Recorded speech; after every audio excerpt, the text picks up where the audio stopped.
Hello, everyone. Welcome back to another episode of Veg Networking Canada, where plant-based vegan companies connect and collaborate. It's important to honor, acknowledge, and respect that a lot of us here are located on traditional, ancestral, and unceded territories of many Indigenous peoples across Canada. Today, we have a special guest with us. He pivoted from a decade-long career in public transit operations to protecting animals, currently as a wildlife specialist. He serves he's served as president of the board of VegOttawa since March 2024.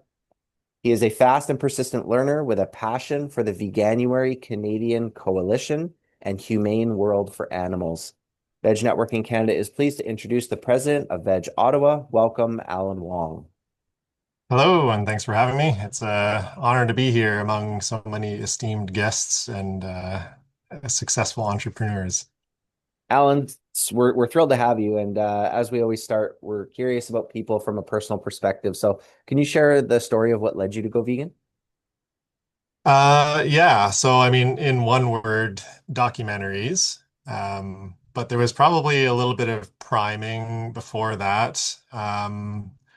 So I was getting into like effective altruism and stuff like that, trying to figure out how you can do the most good in the world. And I probably heard at some point that animals are like a big way to do that because there's just so many and they're treated so badly. So if you want to, reduce suffering, then trying to do animal advocacy is probably a good way to do that. And then I saw this was around 2020, I think, in the pandemic. I was just sitting at home by myself, and my friend was like, "Hey, maybe you want to watch this movie, Cowspiracy or something." And I was like, "Yeah, okay, I guess. I don't know. See what's up." And then I did. And then I watched, a few more, What the Health, Game Changers were all around. And yeah, after that, I spent about a year kind of reducing and transitioning and mulling it over. And then at one point, I think I watched another documentary at that point, and like the pigs in the gas chambers, the screaming and all that was just really too much for me. So I was like, I just got to go cold turkey to, use a maybe non-vegan expression, but yeah, I was just that's enough is enough. So that's it for me. Do you recall that was it Pignorant, or do you recall that documentary that I think I watched a few in one go. I think Dominion and Land of Hope and Glory, which is like a UK version sort of Dominion, but it's shorter. And I didn't actually watch them per se. I looked, about 6 inches off to the side of the screen because I just couldn't watch it directly. But I watched it, and then yeah, it was one of those two, I think, that did it. yeah, definitely. Wow. And then switching gears, right? Like we mentioned, a decade-long career in public transit operations to now protecting animals, currently title as a wildlife specialist. So what's the story behind your career pivot? Um, it's I don't even know when this started, but I mean, I never was particularly passionate about public transit. I just, needed a job and the bus drivers were hiring, so I started driving buses for a bit. Then I drove the trains and I was working in the control room. And I learned a lot about a lot of different things while I was working there. But then I was trying to, I guess, figure out, what can I do that's maybe, more impactful for my personal goals of like trying to reduce suffering in the world.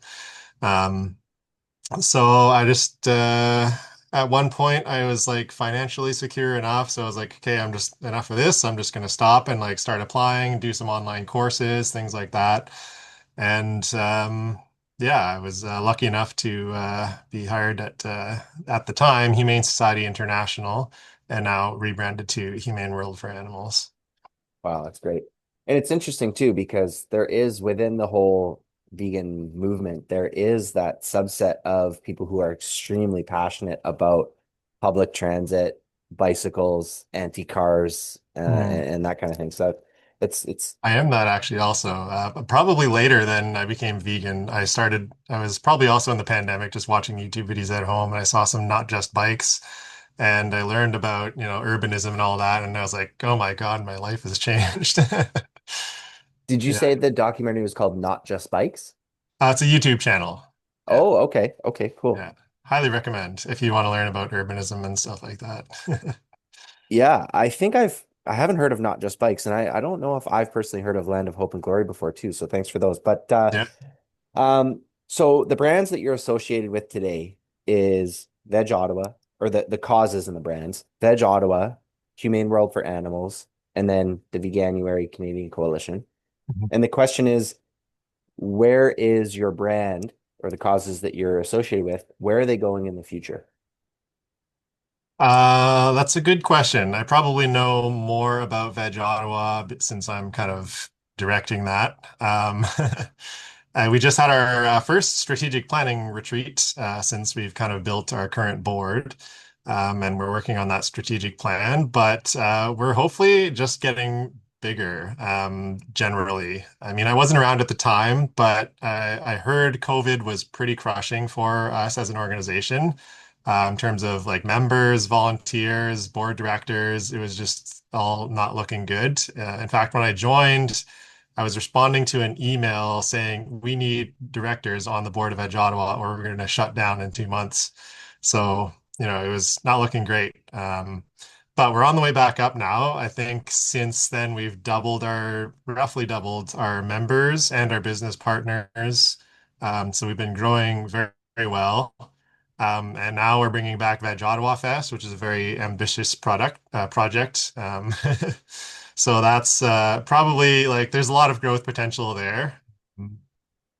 But a lot of other smaller projects as well. Like we want to potentially have like a vegan mentoring and like other, resources on our website and stuff like that. Getting into a little bit more advocacy. We have a growing team.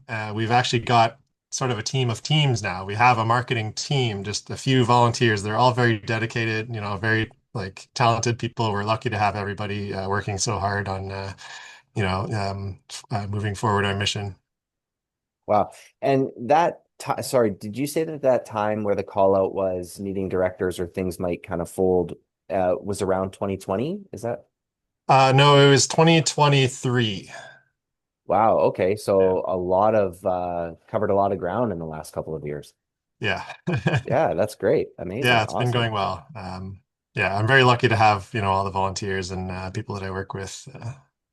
Yeah, Yeah. yeah.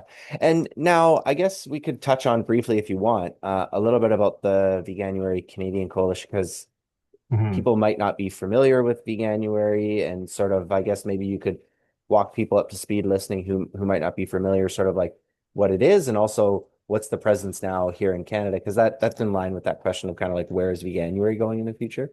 Yeah, yeah. So that's a good question. Veganuary itself, as we may know, started in the UK, and they sort of have expanded, and they do this in two ways. So, like half the time, they themselves will go into a country and like maybe hire somebody and run the campaign in that country, and then in the other half of the time, they will find a partner in the country. So I think France is an example of this. And Italy, maybe they have partner organizations like maybe the country's vegan association or whatever. They'll partner with them, and then that partner will run the campaign. The issue with Canada was that we don't really have a good fit for like a national strong vegan association of any kind because we're just so big and spread out. It's hard to do. So we had this experiment.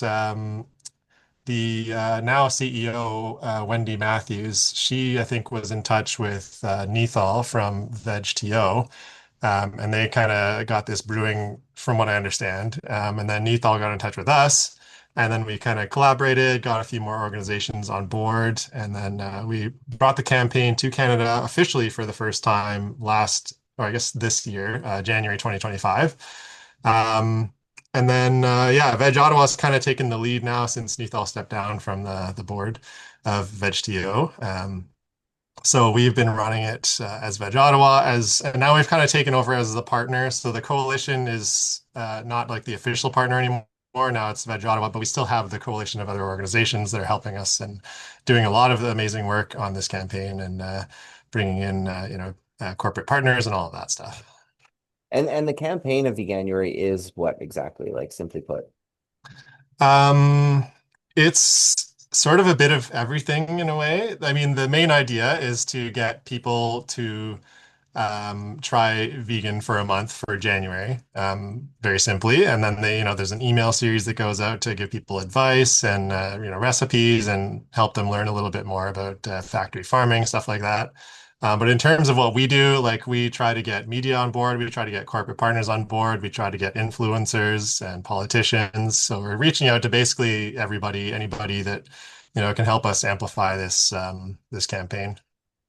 Maybe VegOttawa and Veg Networking Canada are going to create some glorious Veg Association of Canada, Vegan Association of Canada. Yeah. Okay, so a little bit of an interesting question next. But it's what are transformations or trends that you notice in your industry? Yeah, it's a good question. And sometimes lately I wonder, like, what is it even a trend anymore? Like, isn't just everything trending all the time? Literally, there's nonstop feeds of, anything you can think of. Um, but maybe to touch a little bit on what Veganuary is doing this year, we're trying, well, it was their idea, but the concept of this year is kind of actually, ooh, maybe I'm not supposed to talk about this yet. So maybe you'll have to see in December what's coming out. But Cool. yeah, it's related to this. Okay, well, I'm not going to poke and prod to try and get the early access there, but you are right about, and that's why we framed that question based on your uh, former comments. Is we're not really that interested necessarily in trends that come and go and are hip now, but we're interested in transformations, like what in your industry has transformed, has changed, has was a trend, but now is, best practice or what have you. And yeah, just to riff on what you were saying there, because that's exactly the sort of the ethos behind how that question is framed. And I don't know if Yeah. that brings up anything for you in the Yes. industry. Yeah, Yeah, I have an idea actually. But yeah, like what you're saying is we do try to focus on fundamentals, foundations, and just like do the thing of like try to get people to go vegan, various ways of doing it. But a trend that I actually have noticed and felt, especially locally lately, is vegan restaurants have been going under a lot in our city and other cities that I've seen. And there's a lot of speculation about like why this is, what's happening. Is it just like everything's going under right now because the economy is so bad? But I'm also wondering if maybe it's a little bit of a positive sign because so many non-vegan restaurants are getting so many more vegan options that vegans no longer rely so much on going to vegan restaurants specifically. So like you can go to any random restaurant and they're maybe probably more likely now, maybe this is the trend, is that they're more likely to have options for us, which I think is possibly a good thing. It's still not great to, have vegan businesses, not doing well. But yeah, like I said, I don't really know why that is. Maybe there's a multitude of reasons.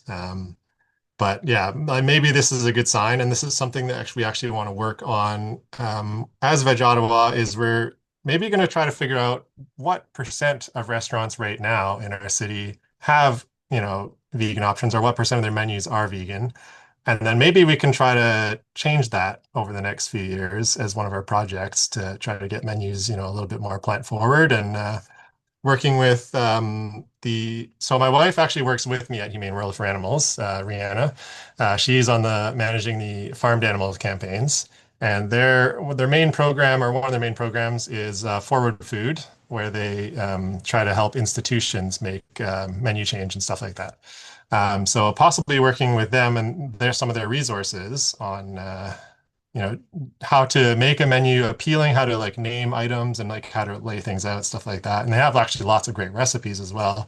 So yeah, we can possibly collaborate a little bit there and then maybe get more options for people in more restaurants. that's great. Yeah, and you bring up an interesting point because it's easy when you're in insert cause you care about, Mm. and there are things happening within that cause, and I think it's called the reticular activating system in your brain, right? Like you're attuned to something, so you're going to see vegan restaurants shutting down and just kind of maybe assume with blinders on that, oh, it's really like an isolated problem to vegan restaurants, but you're not really privy or don't really care about all the non-vegan restaurants that are also going under, because Yeah. it's no surprise restaurants have always been, if not the hardest business model to operate.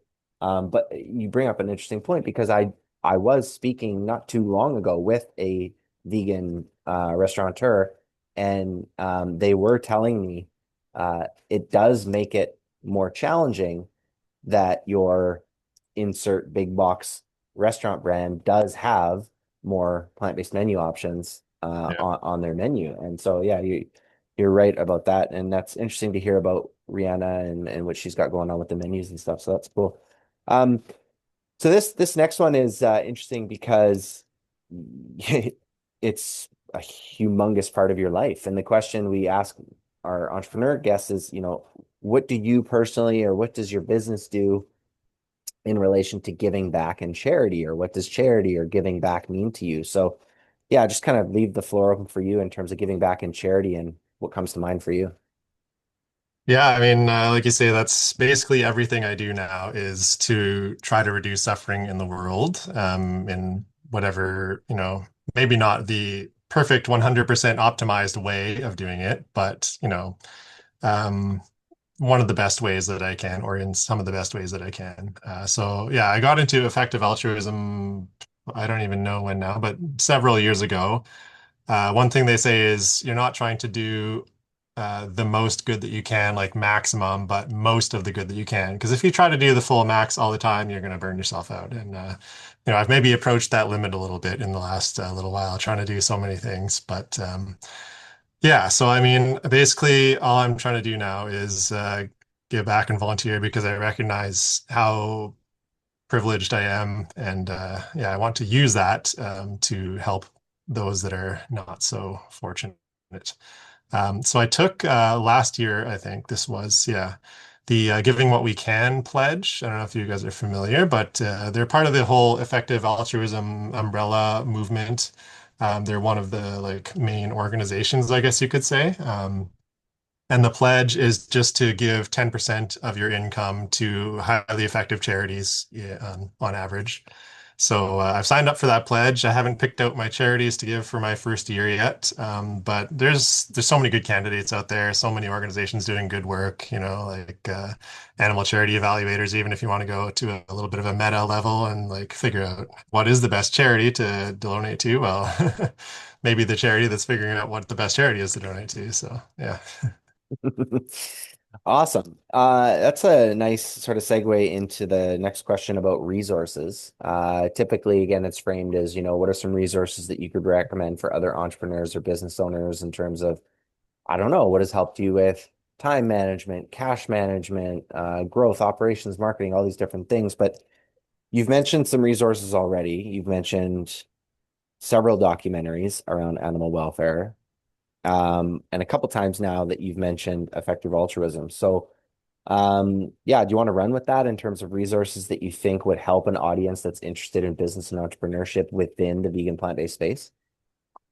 Actually, yeah, I have probably a couple good ideas on that line. So, two of the other, well, I guess one of the other main organizations of the effective altruism movement is called 80,000 Hours. It's so called because that's the number of hours in a typical average career, I guess you could say. So, like if you work 25 or 40 years, however, whatever the average is, 8 hours a day, that adds up to 80,000 hours. So their focus is on careers, obviously. So they're trying to give career advice to people who want to use their careers to do good. So if anybody has from their entrepreneurship experience, the skills to do almost anything that you can think of, there's might be a way to use that to help an effective charity or like a really good cause in some way. And so they're trying to sort of match up people with like skills with opportunities to, and like if somebody wants to, help out the animal advocacy movement and they've got, legal experience, maybe they can, do some specific thing, which they'll come up with ideas of how to get there, sort of thing. So that's one possible opportunity. The other one is maybe a little bit more on point, but there's another organization in this movement called used to be called charity entrepreneurship. Now it's called ambitious impact because they've broadened their scope a little bit. Ambitious impact, abbreviated to AIM or AIM. They actually have a book, a couple books, but one of them is called How to Launch a High Impact Nonprofit. So that has a lot of interesting ideas, concepts, tools, and resources that entrepreneurs would probably benefit from knowing because it's like about, maximizing your impact. It doesn't have to be charity. You can probably use a lot of these tools for maximizing, a business success. But a cool thing that they have started doing, I think 2 years ago, um, so they have a few programs where they kind of recruit people, you apply to their programs, and then they'll sort of train you to launch a high impact nonprofit. And they pair you up with some ideas and some co-founders, and you found a profit, a nonprofit, and you run with it. And a lot of really great organizations, vegan organizations, a lot of them are animal focused, have come out of this. But they also have recently started doing that was called Founding Effective Chair. I can't remember what it's called, but the new sort of program they're doing is Founding to Give. So they're kind of collecting people who have the good aptitude to found any business. It doesn't have to be an effective charity, but then you would sort of found it, you would grow it, and then you'd sell it, and then you donate the proceeds. So that's like you're not necessarily working directly on the cause, but you're sort of earning to give, or in this case, founding to give. So that might be a cool avenue to pursue for people who have strong entrepreneurial skills and are interested in doing a lot of good with those skills. Yeah, those are both very cool avenues. And the 80,000 hours, very interesting concept of career. It's like a career dating site, Yeah, kind of, yeah. They have a job board and everything, so career yeah. matchmaking. Yeah, very, very cool. Thank you so much for sharing those resources. So, um, it's pretty clear from some of your thoughts and comments so far, but like directly, who or what inspires you? So in a more broad vegan sense, some of my sort of vegan heroes are Earthling Ed. I think he is really cool and has, done a lot of great work for the movement. He part of what sort of helped me in my early vegan journey into veganism was, watching his debates and like understanding, what are the arguments, how do you respond, like how do you think about this whole weird new idea. So yeah, he was really cool. Dr. Matthew Nagra is like on point in terms of nutrition. Like he's amazing. I really like him.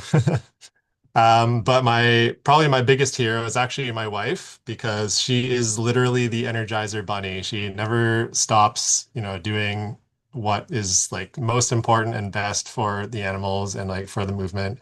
She works, 8 hours a day on the job and then she stops and then she volunteers with us for some reason. We've also been doing other, projects, but she just the amount of like energy that she has is literally if her job was beating a drum while you're, walking across the screen, she could just do that all day and just yeah. That's so great. So before we get into the last question here, which is pretty broad and open-ended, we got one here live in the chat. So, question: if a Canadian company wants to get involved in Veganuary 2026, how should they contact you and or get involved in the campaign? Yeah, great question. So you can email us info@VegOttawa or Alan@VegOttawa. Um, and just say, hey, I'd like to get involved and we'll figure something out. That's yeah, it's pretty straightforward. It's like you can get involved by doing almost anything. You can just share our posts on social media, as simple as that. You can make your own posts and include the Veganuary graphics, which we can share with you. And then we'll kind of we can share your posts as well. You can run a specific campaign with your product or service. You can, give a discount for Veganuary, or you can launch a new product for Veganuary, or, there's almost anything you can do. And we'd be happy to support that in any way we can. Awesome. So either info or Alan, and it's one L, Yeah, and that would be at vegottawa.org. exactly. Yeah. Yeah. Okay, great. Yeah. Yeah, and for those who don't know, Veganuary is a campaign and a resource that doesn't stop. It goes 12 months out of the year. But the founding of it and sort of the idea behind it is go vegan in January. So Hmm. instead of the month of January, it's Veganuary. And so we are coming up to that time of year where, yeah, some organizations and entrepreneurs, business owners might be looking to see how they can maximize that campaign here in Canada. So that's a great question. Thank you. Okay, Alan. So again, open-ended, pretty broad question here. Advice, lessons, tips for the audience that we have here, which is again, entrepreneurs, business owners, intrapreneurs, that crowd. Yeah, I mean, I don't know. Sometimes I feel I've got imposter syndrome. I'm just a random guy just doing stuff. I don't have any particular credentials or expertise or experience. I'm just going for it. And I suspect a lot of people, listening are in a similar boat where they're just like they had an idea and they wanted to run with it and just don't be afraid to dive in. Um, yeah, I don't know. I think that's pretty much it. Don't be afraid to dive in and just do the thing. And yeah. Well, I will paraphrase for you. Your advice is to reject your imposter syndrome. And I think that's powerful advice. So, Alan, is there anything in the conversation today that we may have overlooked, not gotten to, or something that we did touch on, but we didn't touch on enough? Kind of leave the floor open for you if there's anything in that area or announcements or anything else before I let everybody know the socials. Not that I can think of. Yeah, no, I think it was great. Awesome. Okay, great. So everybody can find out more. VegOttawa.org is the website. And then on Instagram, it's at VegOttawa, exactly how you would think it is. So thanks for being here. Everybody, this has been another episode of Veg Networking Canada, where we were chatting with the president of the board of Veg Ottawa, Alan Wong. Alan, thanks for being here with us. Everybody who is here with us live, thanks for spending some time with us today. And everybody who's going to be watching and listening to this on your own time, thanks for being with us as well. And we'll catch you on another episode soon. Take care. Bye for now. Thank you.